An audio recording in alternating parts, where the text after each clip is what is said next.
This episode of Inside the Game is powered by MSI Gaming. The game just got real. Head to our website at insidethegame.ca for all the details.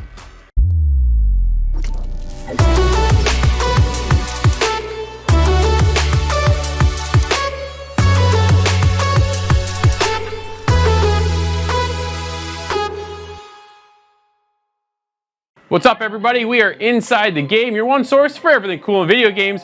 We just got back from EGLX and we got a jam-packed show, so let's get started. Hit us up at insidethegame.ca for more, but here's the inside scoop.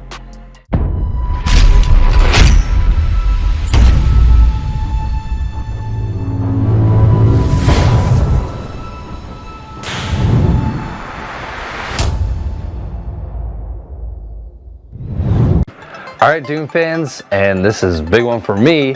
We got some pretty cool news with the release of Doom Eternal.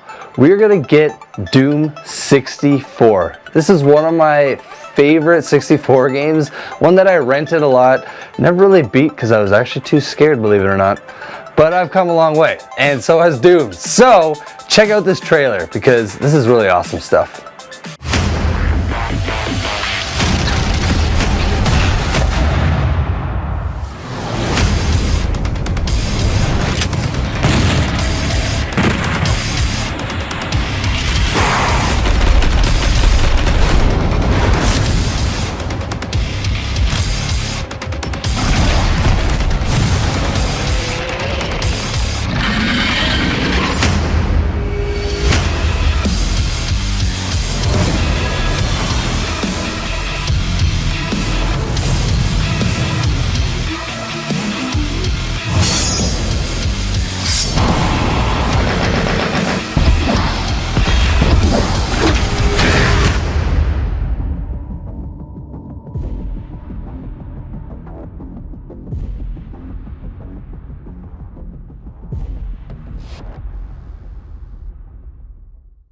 It's almost Halloween, one of my favorite seasons, and here at ITG, we like to play all these events. We have a lot of different Halloween events coming out though, it's a little hard to keep track of. My favorite is Overwatch. All those old skins are now for sale, so you better take advantage of that. But in addition to that, Borderlands 3 has a Halloween event as well. Red Dead Online has a Halloween event, Hitman 2 has a Halloween event. Oh man, For Honor, one of my favorite fighting games, they got a cool event with lots of loot to be had and cool executions. And then finally, my actual favorite, Rainbow Six Siege, with this really great multiplayer mode and lots of cool zombie skins to be had. So let's check it out.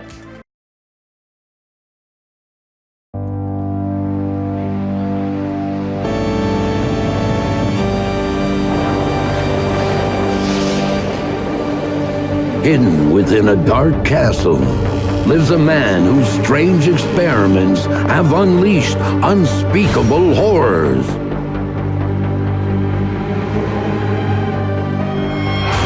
Now, within these walls, roam creatures more shocking, more brutal, and more terrifying than the human mind can comprehend.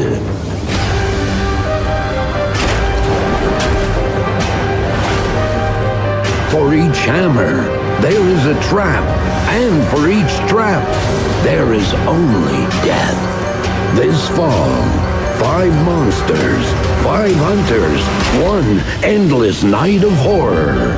Welcome to the Doctor's Curse. We have lots more of EGLX content, and right now we're hitting it up with Adam Kleiman, friend of the show, as we talk about Rainbow Six Siege and the Canadian Nationals.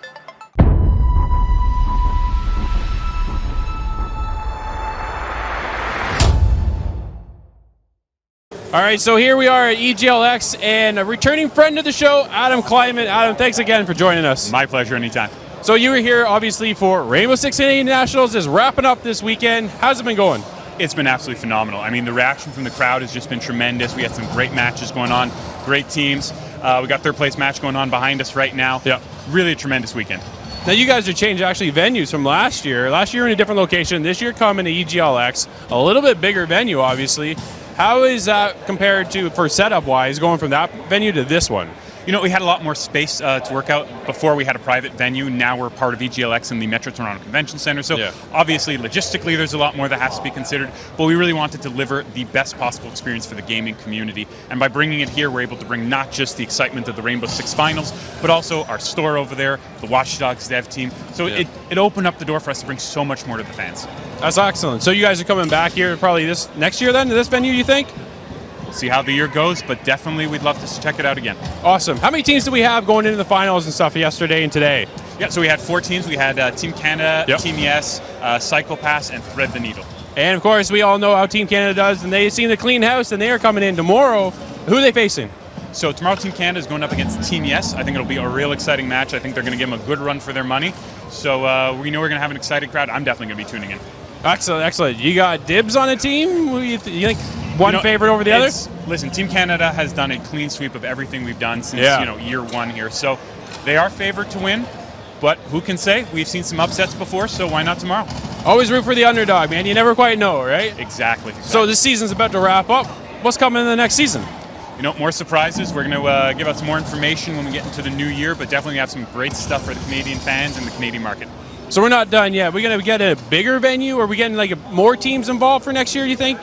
Just have to wait and see. Nothing to talk about. I can't get anything out of them sometimes. Now, you also mentioned here we got a booth over at Ubisoft. What are you guys doing over there? What are you showcasing over the Ubisoft booth? Absolutely. So we brought our store. We got some great Rainbow Six Canada national merchandise, real exclusive stuff. So we definitely encourage fans to check that out. You're not going to see it again this year. Yeah. Also, we brought a few demos with us. We have Brawl Hollow, which has been a huge hit with a lot of our fans, as well as Ghost Recon Breakpoint, where people can play for free. Yeah, excellent. We just got out of the Watch Dogs Legion little demo there. That was a great demo. What do you think of Watch Dogs? I think it's fantastic. Honestly, what I've seen, the dev team is so inspired with this title. They've done such a great job at recreating the game environments. There's just so much excitement going on. And coming from the last demo, I was there with you. Tons of excitement coming from the fans. So I can't wait for it to release on March 6th. Yeah, everybody's pretty excited there in the crowd. You got a favorite kind of ability or tactic that's in the game? I'm a run and gun kind of guy. Are you really? Yeah. It's I always try the stealth route, and I'm like, you know what? It doesn't work. Let's just go and shoot everybody. Yeah. So it's always a good time. Excellent. Adam, once again, thank you so much for coming back to the show. I'm sure you will be back one more time. You bet, anytime. All right, until next time. Thanks a lot.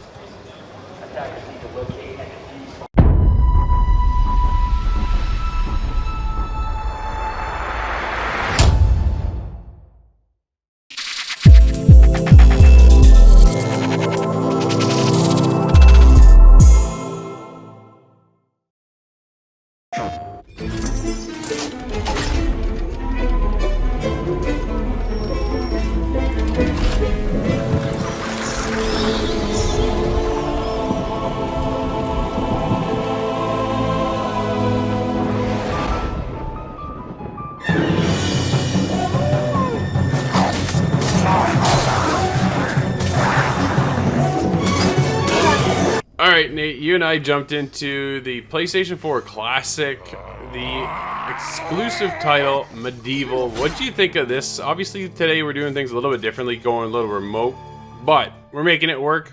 So let's get back to this. Medieval, PS4 exclusive. Sir Daniel is back from the dead, kinda. Just in time for Halloween. What'd you think? Honestly, I actually thought it was pretty fitting, man. I know you're kind of a little indifferent for the way I feel, because I actually enjoyed this game despite it being incredibly hard. Yeah, it's very hard. There's no doubt about it. The difficulty level here, I think, is punishing too much in a sense that, for me, it's a remake of a game. That's the thing. It's not just a port. And to me, it honestly kind of feels very similar to a port, not a remake. If you want a good remake, there's Crash Bandicoot. That is an awesome remake. This one really struggles when it comes to the word remake, for me at least. Yeah, like, I totally agree with you, because the controls are pretty janky at times. The camera gets janky. They have a Dan camera, and that's it's bad. Not that great. Like, at times I found that I could use it and it worked, but honestly, for the most part, it wasn't that great. No, I found myself trying to use the Dan cam, and then half the time it didn't really work. And then it even limits you in the sense of certain areas that you're in won't let you use the Dan cam at all. Instead, it pans right out to this top-down, three-quarter view sort of thing where you're looking down at Sir Dan, and you're not able to go right down to that third-person Dan cam, they call it. That it just, man, half the time it doesn't work. And then when you are using it, it's so close to you that it's too much. And I really kind of felt myself fighting with the camera angles and fighting with the controls a lot of the time, and just the game felt old. It felt like the classic still, in a sense, and it's not this reimagined of a remake title. The overall story of Sir Dan I thought was comical. The way he starts off is, it's about him coming back, being reincarnated from this great battle. He started this big battle to take over the place, and he was taken out first. He was the first one down. So he's come back. Everybody's kind of built his legacy around him, and he wants to kind of have that shining moment where he's supposed to be the hero, and he's not. And that's why we get this Sir Dan and why he's back from the dead. But at the same time, he's fighting this guy. I just felt, honestly, that none of the characters really mattered to me that much. And the story itself, even though it had a comical start, didn't really pull itself through the story. Yeah, I do agree. Like, the main antagonist isn't like he's menacing, but you don't really see him much or deal with him, and you're kind of just dealing with all these little mooks in the missions. But I must say, I did enjoy it, though it was very punishing, because it's really hard in the sense that it's old school hard, where it's just punishing, like I said. So going into it, you kind of have to expect kind of like this, I almost want to say Dark Souls kind of feel, because there are no checkpoints during the missions. Oh man! And that is a struggle. Like I fought a boss 4 times and died 4 times, and then finally the next day I came back at it, and then I beat it. But I did have this real sense of reward when I beat it, and I kept wanting to move forward, despite it being kind of like, janky and kind of having some of these other issues. Honestly, dude, one of the big issues that I had on my regular PS4 was frame rate drops. Yeah. Out of nowhere, like a couple times when there was a lot happening, I could maybe understand, but it was awful. And then a couple times when there wasn't really a lot happening, I was just going up this ramp style thing, and it just would lag out, and it kind of shows that it wasn't, it's not polished like it could be. No, and I'm on the PS4 Pro too, and I wasn't seeing the great polish either. And even from a graphical standpoint, I didn't think it was the prettiest looking game. Like, it's not a polished, high-end graphical fidelity style game. No. It feels like a port to me. It really feels like a port more than the remake. And that's what I kind of keep going back to. And it was such a struggle to play the game, which I was kind of looking forward to after you get this remake of Crash Bandicoot, and it's done so well, and even touch on Spyro being remade this year as well. So you get 2 fantastic remakes, and then they announce Medieval's being remade, and you kind of wonder, like, who's really looking for this title? And I don't know. There's a lot of people looking for it, man. To be honest, I think they hit the right mark now, being Halloween.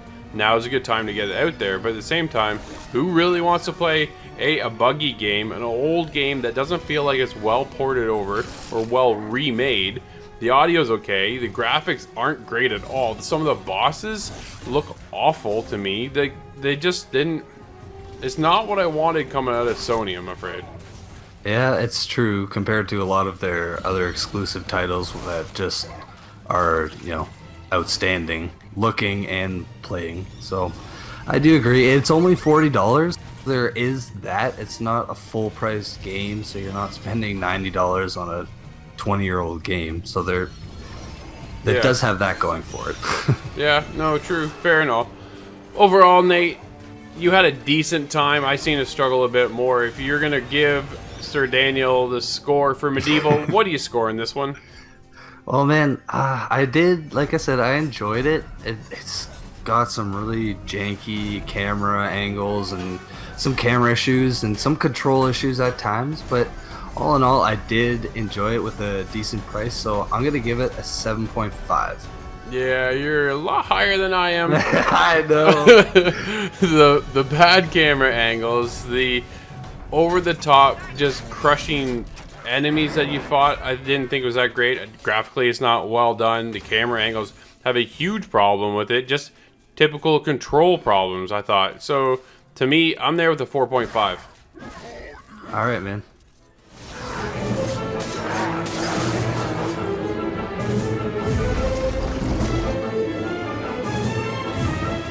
Medieval is a throwback that is not for the faint of heart.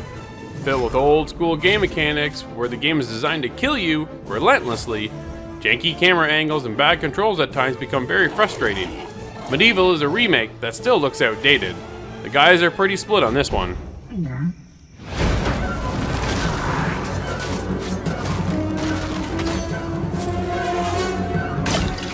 Drew and I were at EGLX where we checked out the Nintendo booth. We got our hands on with a couple different games, and here's what we thought. All right, Scott, you and I here at EGLX, and we're checking out the Nintendo booth. You went hands-on with Astro Chain. How was that? Astro Chain was really cool, kind of pretty much what I expected. It was very anime, very action-oriented. There was a lot of story that it was throwing at me, but it was kind of hard to hear that part while we're here at EGLX. But the gameplay side of it, pretty cool. Kind of got some Souls-like attacks and dodging a lot. Nice. A gun that you can switch to. You know, it showed off what we saw in the demo, but I got to play it. That's cool. We also went hands-on with Luigi Mansion. Yeah. What do you think of that one, dude? It was good, eh? Yeah, that was pretty cool. A little bit weird trying to aim everything, but that's something you get a little used to, and by the end... I didn't like it.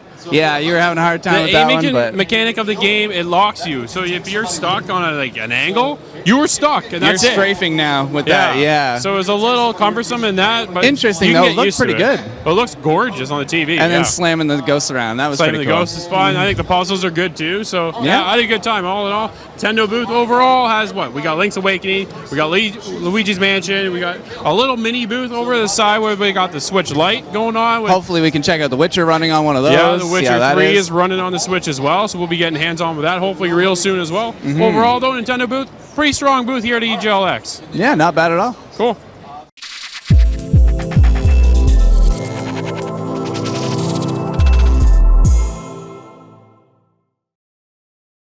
So Scott, are you into the Dead too?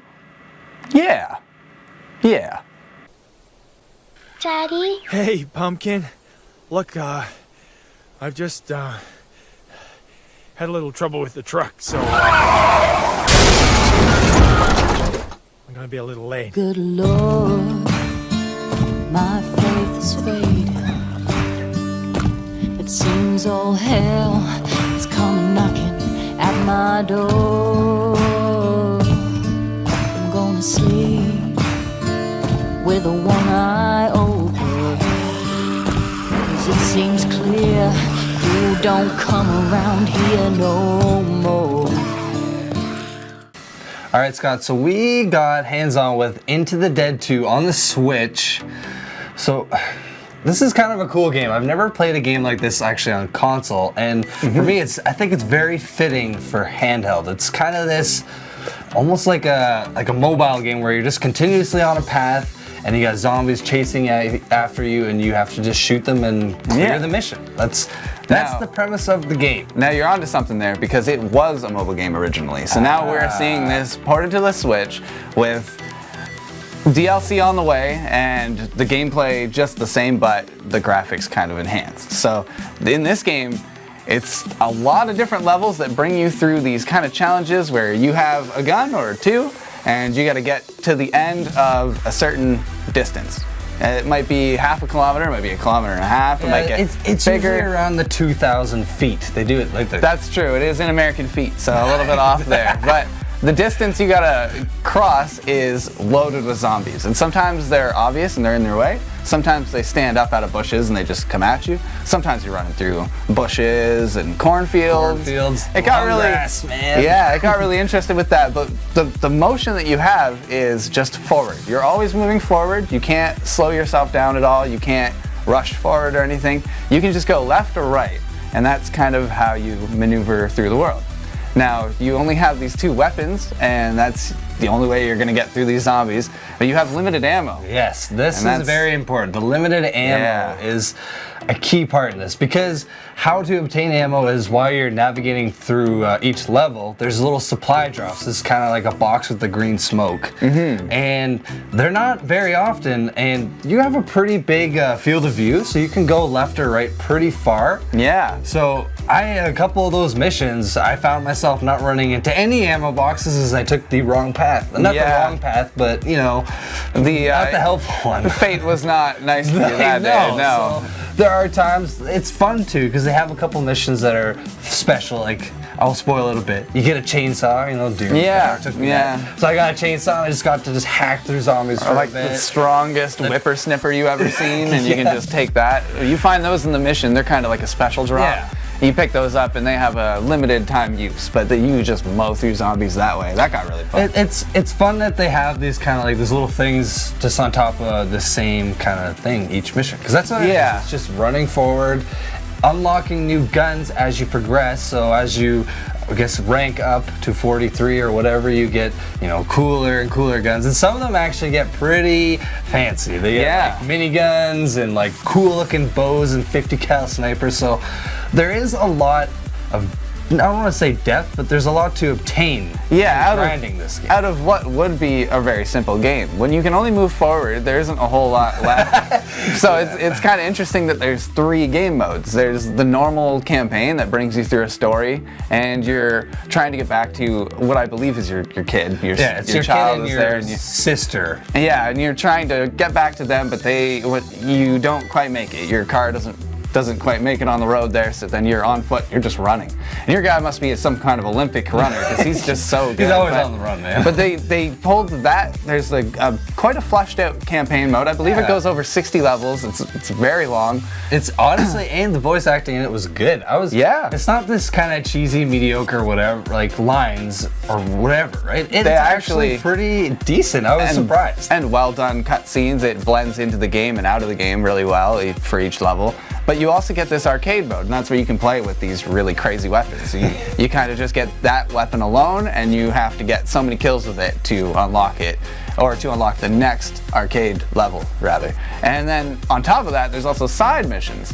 So this kind of side story, you get to level 17, you unlock the first one, and it just kind of goes over like a different kind of scenario, different kind of weapons. It's just a separate kind of thing from the main game, and they're also bringing DLC to it. So there's going to be a Ghostbusters DLC. That actually looks pretty cool. There's going to be a Romero. Quite a bit of weapons. They're actually going to add some Ghostbuster guns and some monsters and stuff. So that's kind of cool. It's paid, but not too much money. They're not asking for a lot for the DLC. But this is a big This is kind of the big but. The game itself is kind of expensive in my opinion for something that it looks good, it's got some cool story, but for a game that's just moving straight forward, $50 Canadian is a lot. Yeah, well, considering that that's kind of almost the price point where the AAA games fall to. Yeah. And this isn't exactly a AAA game, it's a mobile game, it's the second in the series. It's an odd one to kind of have such a price like that. That was kind of surprising, but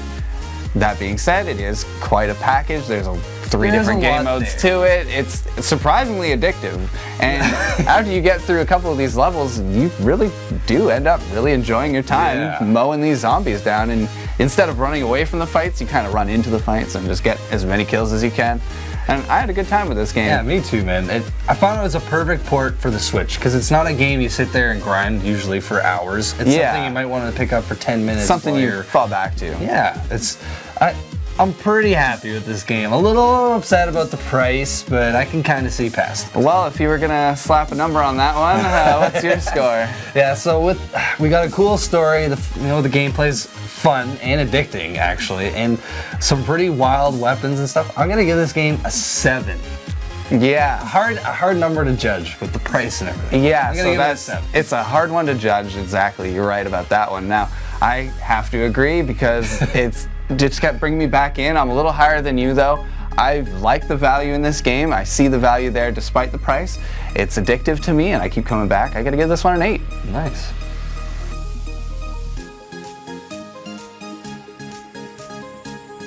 Into the Dead 2 is a fun arcade-style mobile game that has been ported to the Switch and fits almost perfectly in the Nintendo family. While seeming somewhat hollow at the start, it really evolves into a game that you can spend hours grinding. Story mode brings a fleshed out story, while the arcade mode gets you to try out different weapons and earn rewards. The side stories bring a great twist with even more rewards, making this game a lot of fun and very addicting. But being priced so heavily with the addition of paid DLC is the biggest falling point of this very simple yet very expansive game.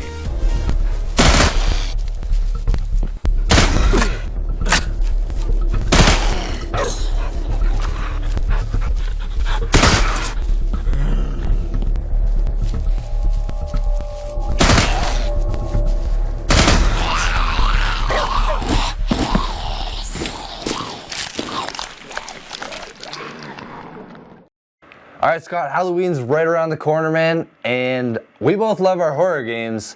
Let's talk about, a couple of our top choices, two games we recommend for, just before Halloween.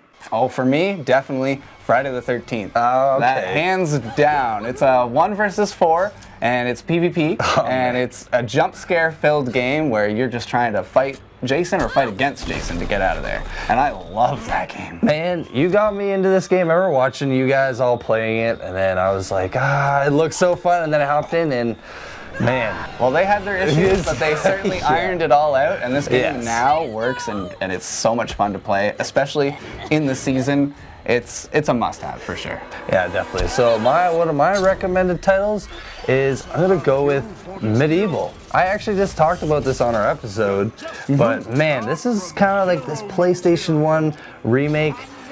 It's a little bit janky, like I mentioned, but it really kind of hits the spot home with this kind of old school and Halloween kind of Nightmare Before Christmas kind of feel. Oh, that's really cool. Yeah. What about what's your next one?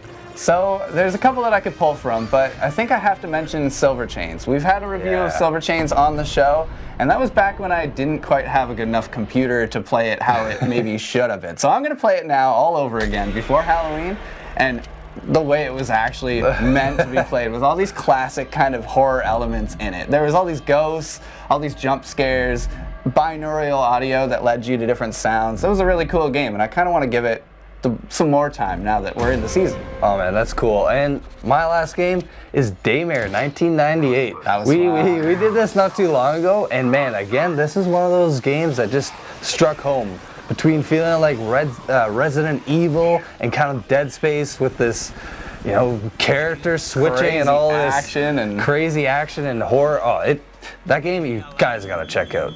definitely recommend.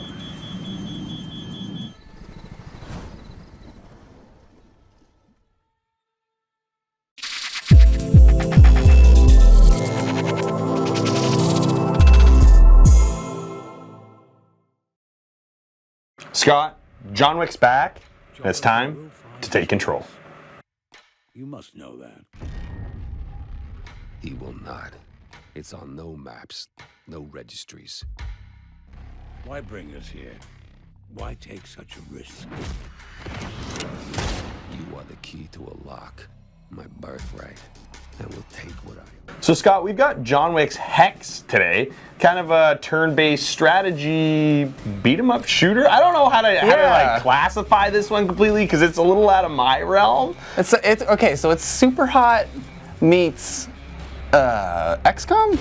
Okay, that's fair. Kind of. Yeah, I'll give you that. Super hot. Yeah. No, that's one game I actually did play. I'm not huge into these strategy games, but you know what? They took a very popular movie series in John Wick and decided, hey, guess what? Let's try to make a game that lets you kind of jump in and take on that role of being John Wick and go through those actions, those crazy sequences where you're taking on tons of enemies and you're taking them all down, but with a bit of a twist because we are turn-based in this one. Yeah, so if you got to think about what John Wick is known for, it's those super snap, quick firing position changes and grappling people and throwing them to the ground. That is all in this game. That is what this game is all about. Oh yeah. So it gives you this turn-based way of handling it, and that's just I think you can have a second to think about the motions that you're going through. Whereas John Wick is so much faster than us. We need He's thinking 10 steps ahead. I need at least 5 seconds between every step. The hard mode of this game gives you only 5 seconds before you have to make a decision. Otherwise, it moves on without you, and then you're most likely dead. Yes. So this game is very difficult, where it puts you in these kind of challenge rooms where people keep coming in at you, and you have to just take them out and get to the end of the map, and that is the meat of this game. Yeah, and when you reach the end of an area of the map, what actually it'll do is throw you through a replay of what you just did. But because we're doing it in turns all the way through, and it's, it could take anywhere from 20 minutes to an hour and a half. Like it can be difficult at times, but that replay at the end is a little smoother all the way through, showing all your attacks, how you took everybody out through the course of the level, and it is kind of that reward at the end, right? Where it's like, you know what, like, that's pretty good. Like, that feels pretty good. Right? I mean, it's obviously, like we said, it's not as fast as a John Wick movie, but that's not necessarily why you're playing this game.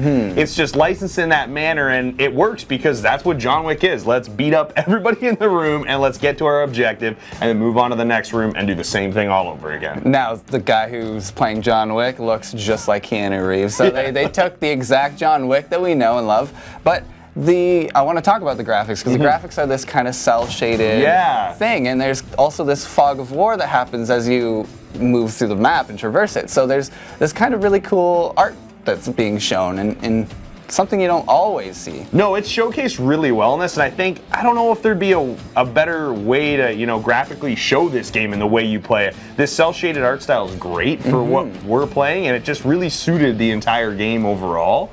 And even the audio in this one was really good, I thought. I mean, when you play this turn-based thing, you may not think it's going to be smooth all the way through, but honestly, you are getting a really good experience overall with this. But even for me, a guy that doesn't play these types of games, it's not something I'm jumping at. I had a tough time with this one. I struggled. I put it down, walked away, came back. There's going to be times like that. But you know what? It's a game like this that kind of makes me feel like maybe I want to start exploring this genre a little bit more, because I jumped into it just being a John Wick fan, not really a turn-based strategy guy, and now I'm kind of wondering if maybe I'm teeter-tottering. I don't know. You know what I mean? Pull you in a little bit. But there's things about this game that frustrate me. And when you're moving John Wick around and the movements feel kind of janky because you are taking, this step, that step. Everything's planned out. So it's not going to obviously be as smooth as you want it to be. And for me, it's kind of just like, it felt like I took away from the experience of what I wanted it to be. And you have these clunky, like, hexagonal degrees that you can move on. I guess that's where the name comes from, is this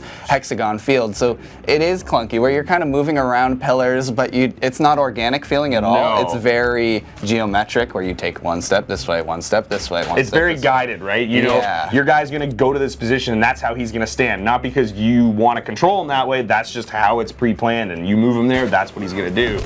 So for me, that took away a bit, because it's not the style of game I'm really interested in. But at the same time, it is what this genre is, and fans of this genre, I think, are going to love this game, because it's a very well-made game. Oh yeah, and it's very long too. So there's, I believe, 7 or 8 chapters, and each one has many different missions, probably between 5 or 8, and each one just gets progressively harder and harder and harder as you go. In between these, you're also giving this really good story. Yeah. And it kind of explains kind of the surrounding areas of why the Russian mob maybe is against John Wick, maybe why, it's another conflict with John Wick. Need I say more? It's John Wick killing Russian gangsters. So exactly. I mean, we all know that story, and it's playing out here, but it's just we get to take control of it this time. And you're right, it is difficult, and this game will always be difficult. I don't think whether you're a fan of the genre or not, they made this game to be tough. But again, there is that replay element, even for me. Even the movements when they're a little bit janky. When I got to that replay portion, I was like, you know what? I made it. Finally. I completed the level. I'm gonna watch this. It's satisfying. Just to beat the level and watch it was so satisfying. Oh yeah. The only thing that kind of takes me away from that is that there's kind of limited moveset. So you can throw your gun, you can shoot, you can punch, parry, and I think takedown, and that might be it. So you're very limited. So you're doing the same attacks over and over and over and over again. And as satisfying as they can be sometimes, it'd be nice to mix it up a little bit more. Because I mean, if you've ever seen a John Wick movie, he's got all the moves. He's very creative. He doesn't have just 4 moves. He's got all of them. So it would have been nice to see maybe a little more variety in that. I did like the gunplay in this game. They made it it wasn't a huge focus because you've always kind of had to make sure you had the ammo, and if you didn't have it, you're picking up a different gun. So you're swapping through, but it was always those melee attacks. You knew those were kind of like, you know, your old faithfuls, the ones that were always going to work. And even on the harder enemies, the melee attacks seem to work better than even when you're using the weapon. All right, Scott, so I think we had a pretty good time playing John Wick Hex. If you're going to score this one, what are you going to give it? I'm in for that action. It frustrates me, but it frustrates me in all the right ways, so I'm coming back until that game is done, and I have to give this an 8.5 out of 10. All right, you know what? You're a fan of this genre. Me, not so much. We definitely had some different views about this. I didn't hate the time I had with this game. I actually really did enjoy it, but it was hard. I had a tough time with it. I like the cel-shaded graphics. I just had a really hard time just taking my image of John Wick out of my head and then playing this game where it's a little more turn-based. So you know what? I got a lower score. I'm going with a 7.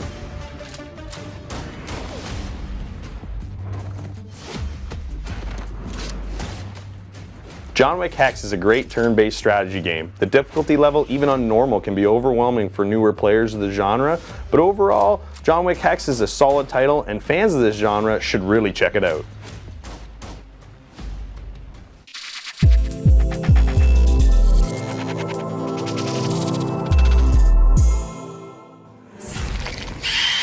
Do you hear that, man?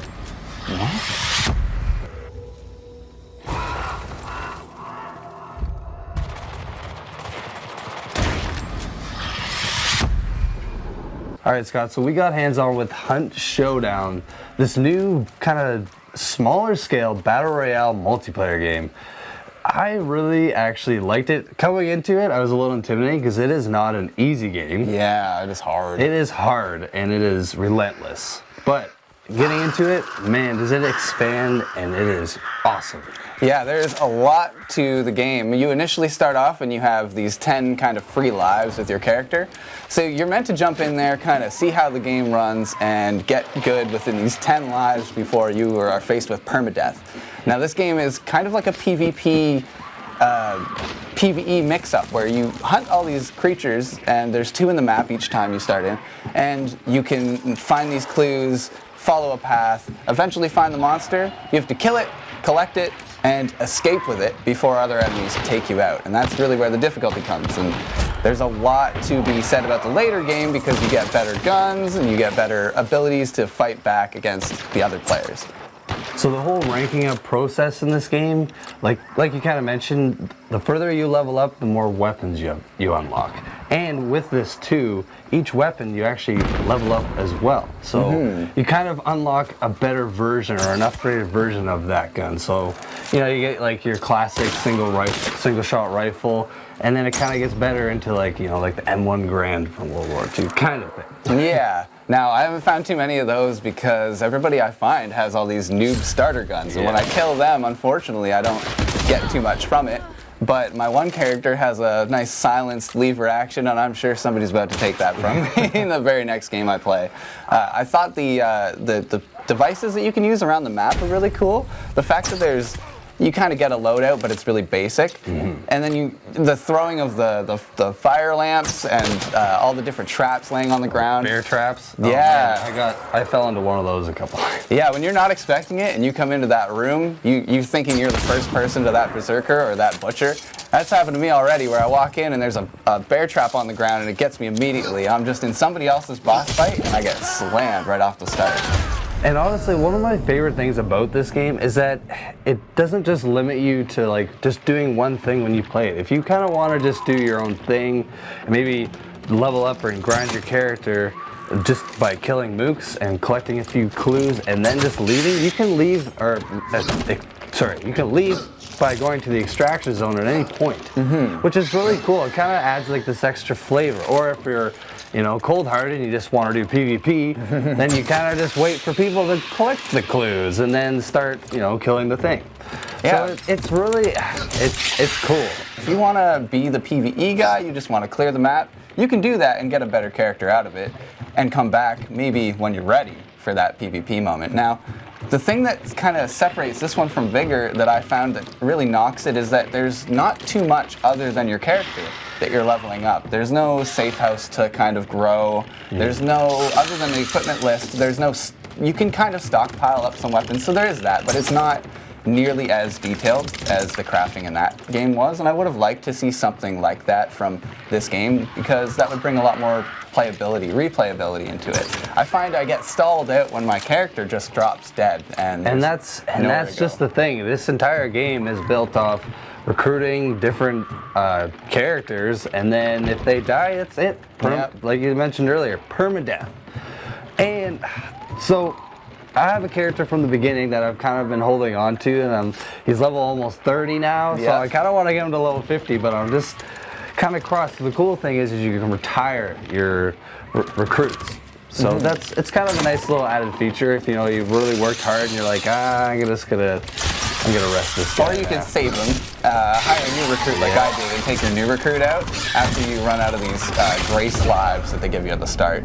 I didn't want to mess with my good character, so I hired a new one and new weapons, and that kind of changed things up, which was really cool. There's a different control scheme that I didn't get into this time. It is a melee first kind of based control scheme where you'd have to hold the trigger, I suppose, to lift your gun and aim kind of Resident Evil style. I opted out of that. I went straight for the shooter aspect. I didn't play that way. Oh, okay. So I went for that Resident Evil feel. Oh, okay. So yeah, mine was very shooter oriented. It was very first person and light feeling.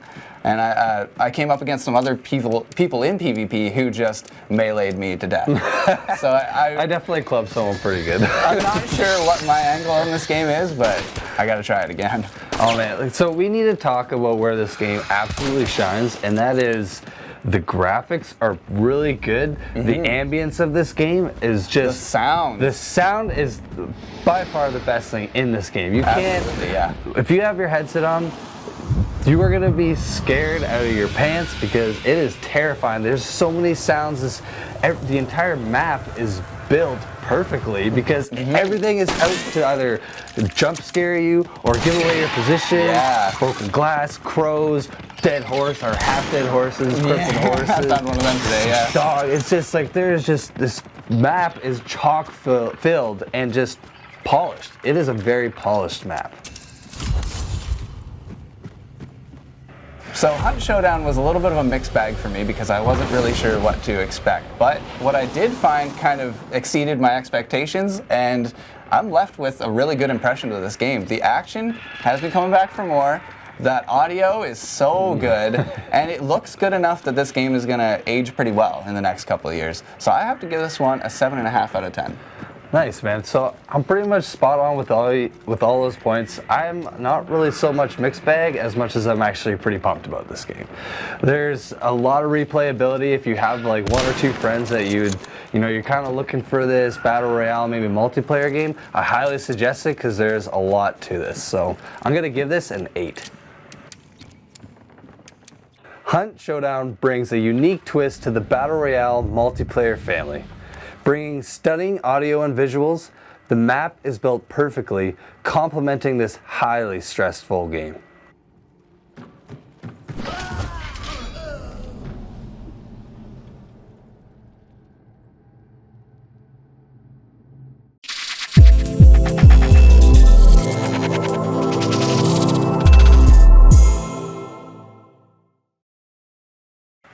Nate, we're back to sniping in this one. 1942. Most of Europe has been crushed under the Axis boot, making the war for North Africa crucial. It has to end here, in the unforgiving terrain of the Western Desert. That's why I'm here. Snipers! Snipers are needed the wall! Because one bullet can change history. Nate, Carl Fairburn is back because we are going into Sniper Elite 3 on the Nintendo Switch this time. What'd you think? So this is actually my first Sniper Elite game. I know. Shame. We played 4 in our little Let's Play, and that kind of gave me a flavor of this series. And I remember seeing 3 years ago when it was actually coming out and being just super enticed, but just never, got to it.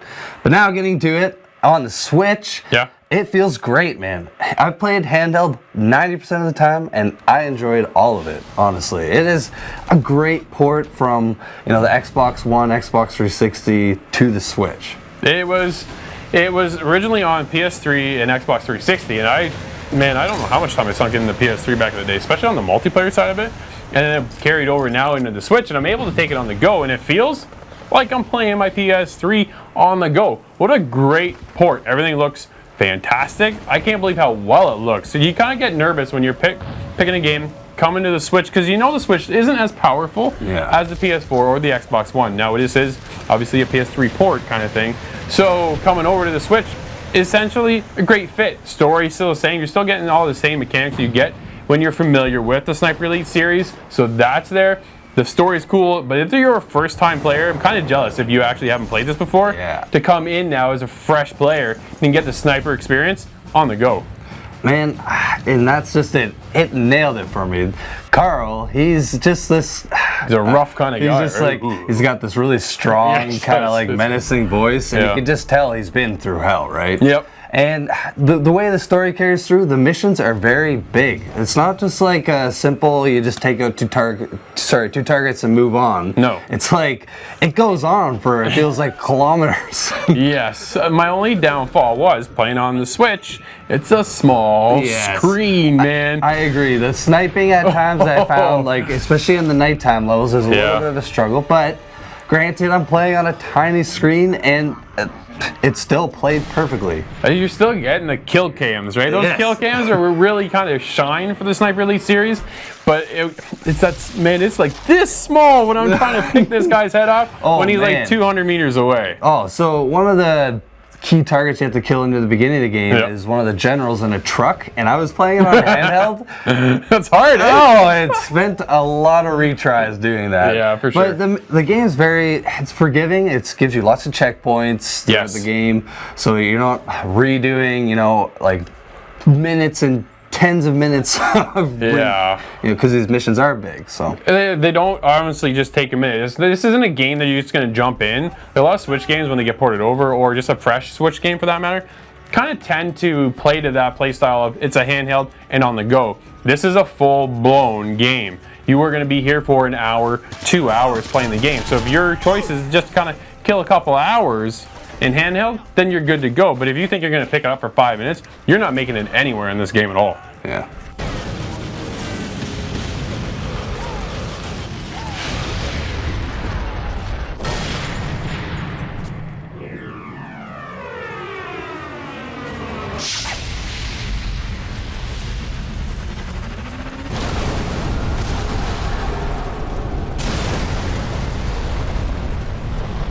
Nate, one of the things that shine with the Sniper Elite series is the fact that they actually bring co-op to the sniping experience. Yeah, man, and that just, with this game, because for me, it's kind of funny. It reminds me of Splinter Cell, which you gotta explain this to me. Well, it's just the whole kind of sneaking, stealthing around. It's a lot of stealth. Throwing rocks and getting a guard to stumble over there. And I don't know, like that. That's what it felt like for me. I get it. And then it's when the other noises are going off, like if you get close to like a generator, right, and you rely on that sound, you wait for that sound to kick in and you go, oh man, and then you line up your shot with that, because there is no silencer on your sniper rifle, right? This is back in the day. So in Africa, we're waiting for some of these machineries to kind of break down, or they're launching missiles, and that's what you're kind of lining your shot with. So it's a matter of timing. So a lot of stealth involved, which is right up my alley. And then the nice thing is, it's all about, if you do give your position away, you have to dip out of that position, because it gives you the warning that the guards are on top of that and they're coming for you. And they're ruthless too. Yes. They will not mess around, man. They'll take you out. I played it on the easier difficulty to start, and it's still not that easy, man. I guess the second easiest difficulty, man, they kill you fast, and they have great aim. Yeah, it's cool. They also have the multiplayer feature too, which was something I wasn't really expecting to come in for the Switch itself. I jumped in. The population at the time when I was playing wasn't really that populated. We didn't get a full lobby, so I was a little light on a couple players. It took me a while to actually get in, so that's the only downfall holding back this portion of the game.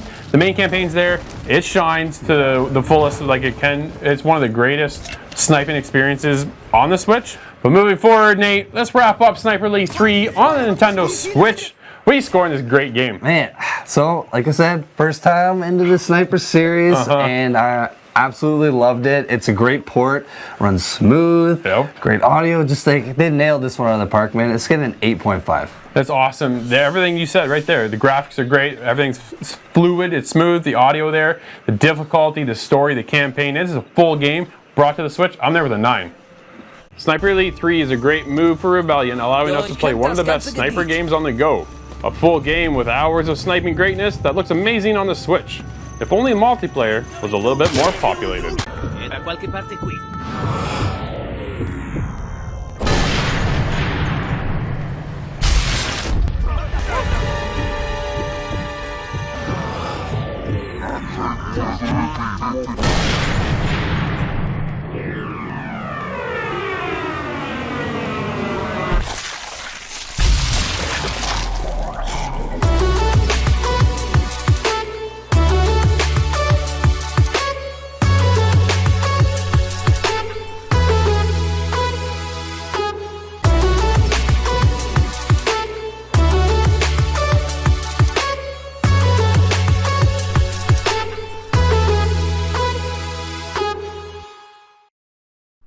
Alright, so this is it. The Rainbow Six Siege Canadian Nationals have come to an end, and what an amazing 2 days.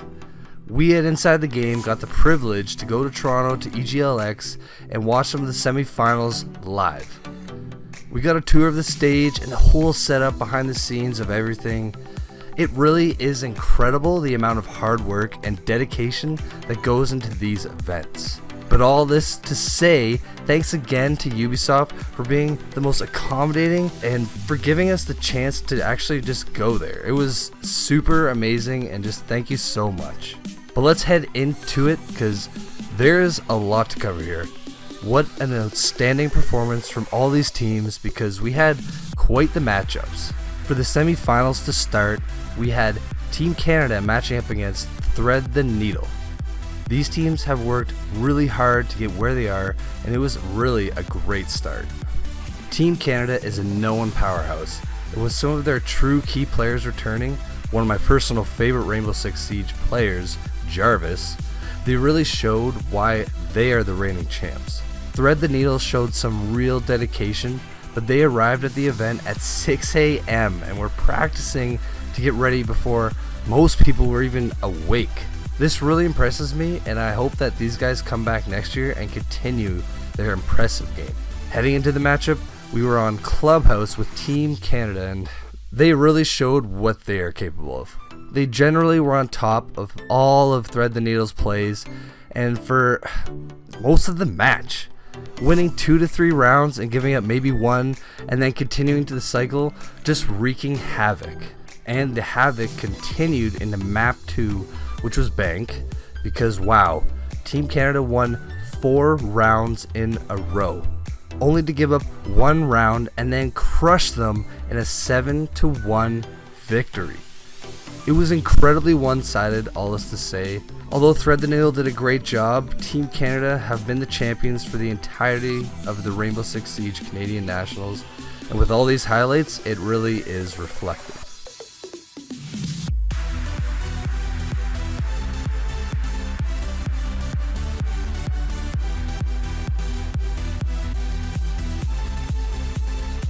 Heading into the second matchup, we have Psychopaths Gaming up against Team Yes. 2 very impressive teams as well that will give Team Canada a run for their money. Psychopaths Gaming has really stepped up their game lately.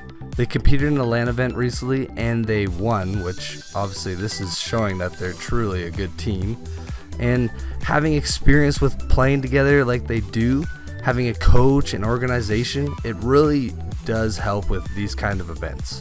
Because unlike Psychopaths Gaming, Team Yes really only has experience playing online without the infrastructure of a team like Psychopaths Gaming. But that to say, Team Yes did an outstanding job. They're a younger team of a lot of pure talent. They may be a bit of a disadvantage with some of these things I mentioned earlier, but heading into the match, Team Yes didn't need it. On the map Consulate, Team Yes, much like Team Canada, came out swinging, getting themselves up 3 rounds to 0. But unlike Thread the Needle, Psychopaths Gaming came back winning 3 rounds. And then the rest of the match was back and forth all the way to the end. It was an upsetting victory for Team Yes, taking the first map 7-5. The second map was Border, and it had a very similar outcome. The entire match was not in anybody's favor as they kept reacting to each other's adjustments and playstyles. The second match went all the way to overtime, and despite all the incredible hard work Psychopaths Gaming put in, Team Yes won, going all the way to the last second of the match. But let's continue with the rest of these highlights.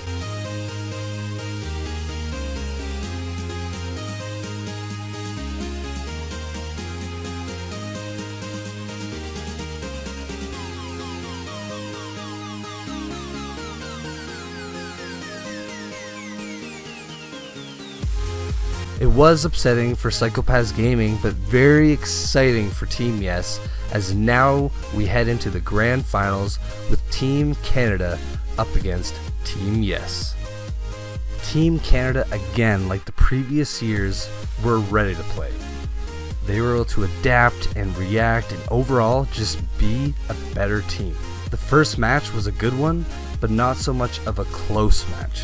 Team Canada showed their strength with a 7-2 victory on Consulate. This may have made Team Yes a little bit scared, but they did come back pretty hard in the second map on Clubhouse. With Clubhouse, it was a very back and forth match going all the way to overtime, but still Team Canada winning 7-6.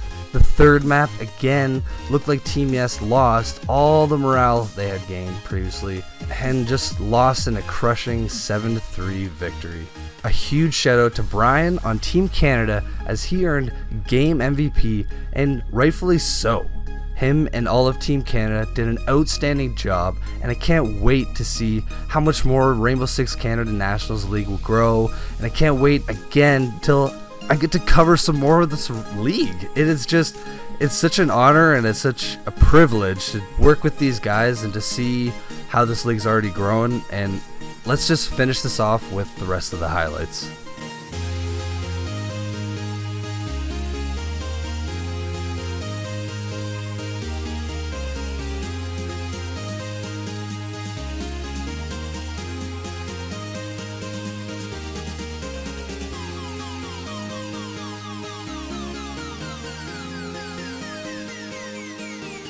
Okay, Corey, there's another episode in the books. Now, each and every week, you guys reach out to us with one of your highlighted clips to end off our show. Corey, who do we have this week? This week, we kind of got a bit of a special one. It's a clip from me, but it's your boy Austin getting us a clutch dub in Fortnite. Let's check it out.